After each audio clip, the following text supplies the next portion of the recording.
आयोजक खालिद साहब, शाहनवाज साहब और तमाम टीम, ये मैं आप लोगों को दिल की गहराइयों से मुबारकबाद देना चाहता हूँ कि इस मौके पर आज जबकि इस सब्जेक्ट की, इस विषय की बहुत ज़रूरत है, आपने ये जलसा यहाँ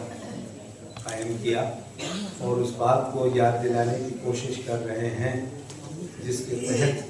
हमारा ये देश चलता है, संविधान चलता है। मंच पर मौजूद प्रशांत टंडन साहब, डॉक्टर पंकज श्रीवास्तव साहब और तमाम दीगर लोग यहाँ मौजूद हैं और डॉक्टर पंकज श्रीवास्तव साहब ने इस तफसील के साथ आपको भारत के संविधान की ज़रूरत, इसकी इफादियत बयान कर दी। उसके बाद कहने को कुछ बहुत ज़्यादा रह नहीं जाता, लेकिन फिर भी आज जो इस मुल्क में माहौल है दहशत का, नफरत का, और जिसमें रोज़ इस मुल्क के आईन को, संविधान को पामाल किया जा रहा है, ऐसे मौके पर ये ज़रूरत और ज़्यादा बढ़ जाती है कि उन्हें याद दिलाया जाए कि हमारा ये मुल्क हिंदू राष्ट्र नहीं है, हिंदुस्तान है, सेक्युलर है, डेमोक्रेटिक है और यहाँ का निज़ाम उसी संविधान के तहत चलेगा जिसे 26 जनवरी 1950 को एक्सेप्ट किया गया था, अंगीकार किया गया था। दोस्तों, मैं बहुत तफसील में नहीं जाऊंगा, बहुत सारे लोगों को बोलना है और मुख्तसर अपनी बात रखने की कोशिश करूंगा 5-7 मिनट में। आखिर इस संविधान की ज़रूरत क्यों पड़ी? आप जानते हैं कि 1857 में मुल्क की आज़ादी की जो पहली लड़ाई लड़ी गई, उसका सेनापति, उसका सरबराह बहादुर शाह जफर,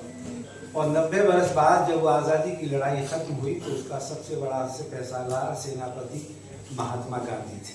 ये 90 साल का हमारा नेशनल मूवमेंट का पीरियड है जिसमें ये इस मुल्क को आज़ाद करने के साथ साथ, आज़ाद करने की लड़ाई तो लड़ी ही गई, साथ साथ ये भी तय पाया गया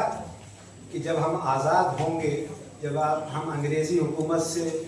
आज़ाद हो जाएंगे तो फिर ये मुल्क किस तरह से चलेगा, इसका नक्शा क्या होगा, इसमें किस तरह का निज़ाम होगा। और उसके लिए जो कांग्रेस पार्टी थी, जिसका एक कलीदी रोल था इस मुल्क को आज़ाद कराने में, जिसके सबसे बड़े लीडर थे महात्मा गांधी, उन्होंने जितने भी रेजोल्यूशंस 1920 के बाद पारित किए गए, पास किए गए, जिनमें खास करके 1931 का कराची कांग्रेस का रेजोल्यूशन है जो फंडामेंटल राइट्स के बारे में है, जिसमें सेक्युलरिज्म की भी बात की गई है, सोशलिज्म की भी बात की गई है और डेमोक्रेसी पर तो जोर दिया ही गया है। इसलिए डॉक्टर अम्बेडकर ने जो संविधान बनाया, कराची कांग्रेस का ये फंडामेंटल राइट का रेजोल्यूशन जिसे जवाहरलाल जी ने तैयार किया था, वो उसकी बोन है, मतलब रीढ़ की हड्डी। अगर कराची कांग्रेस का रेजोल्यूशन निकाल दिया जाए तो आप ये जो संविधान है और उसका जो प्रियम्बल आपके सामने रखा हुआ है, प्रस्तावना, उसका कोई मतलब ही नहीं है। और ये वो दौर था 1931 का कि जब एक तरफ हिंदू फिरका परस्त जमातों ने हिंदू राष्ट्र की बात करना शुरू किया, जिसका जिक्र भी किया गया कि सावरकर साहब हिंदू महासभा के अध्यक्ष थे, सबसे पहले 2 नेशन की थ्योरी तो उन्होंने ही दी थी, और फिर उसके बाद मुस्लिम लीग ने, जिन्ना साहब ने उसको आगे बढ़ाया 1940 में। तो 1947 में जब हम आज़ाद हुए तो हमारे राष्ट्रीय आंदोलन के पुरखों ने, खास करके महात्मा गांधी, सरदार वल्लभ भाई पटेल, डॉक्टर राजेंद्र प्रसाद और जवाहरलाल नेहरू ने, मैं यहाँ मौलाना आज़ाद का नाम नहीं ले रहा हूँ, और उन समेत कॉन्स्टिट्यूंट असेंबली के सारे मेंबरान ने ये अहद किया, ये वायदा किया इस मुल्क की आवाम के साथ कि भले ही 2 कौमी नजरिए की बुनियाद पर पाकिस्तान बन गया हो, लेकिन हम इस मुल्क को दूसरा पाकिस्तान या हिंदू राष्ट्र नहीं बनने देंगे। और इसीलिए उसी दिन ये तय हो गया था कि यहाँ हुकूमत किसी भी जमात की रहे, किसी भी पार्टी की रहे, किसी भी विचारधारा की रहे, लेकिन ये मुल्क किसी मजहब के नाम पर नहीं चलेगा, किसी धर्म, जाति और भाषा के नाम पर नहीं चलेगा। लेकिन आज भी जो लोग इस वक्त सत्ता में बैठे हुए हैं और उनकी जो पेरेंट बॉडी है जो अपना 100 साल का जश्न मना रही है, इस मुल्क में नफरत का माहौल पैदा करके, लिंचिंग करके, लोगों को मार करके, वो क्या पहनते हैं, क्या खाते हैं, इस नाम पर उन्हें तबाह और बर्बाद करके, वो भारतीय संविधान में यकीन नहीं रखते। अगर वो संविधान में यकीन रख रहे होते तो उन्हें इस संविधान की प्रस्तावना में जो समाजवाद और सेक्युलरिज्म और इंटीग्रिटी जोड़ा गया, उससे तकलीफ नहीं होती। उन्हें इंटीग्रिटी से तो ज्यादा परेशानी नहीं होती, लेकिन उन्हें समाजवाद और सेक्युलरिज्म से बहुत दिक्कत होती। समाजवाद और सेक्युलरिज्म डॉक्टर अंबेडकर ने भले ही अपने संविधान में स्पेशली न मेंशन किया हो, लेकिन पूरा संविधान इस बात की जमानत है, और उसमें उन्होंने कहा है कि बिना सेक्युलर और सोशलिस्ट रिपब्लिक हुए ये मुल्क नहीं चल सकता। इसलिए ये उसका बहुत ही इम्पोर्टेंट हिस्सा है सेक्युलरिज्म। और ये सेक्युलरिज्म किसी को अपीस करने के लिए नहीं, किसी को जलील करने के लिए नहीं, बल्कि सिर्फ आपसी भाईचारा और बराबरी की बात करने के लिए। दोस्तों, आज इस मुल्क में जो माहौल बनाया गया है, उसके पीछे पूरी एक हिस्ट्री है 100 साल की। 100 साल से जिस जमात का काम सिर्फ और सिर्फ नफरत फैलाना रहा हो, और जिसका मकसद ये कहना रहा हो कि हम एक हिंदू नेशन हैं, वो उससे आप क्या उम्मीद करते हैं? आज भारतीय जनता पार्टी के कितने सदस्य हैं? 240 लोकसभा में और 100 के से ज्यादा कुछ राज्यसभा में। उनमें एक भी मुसलमान नहीं।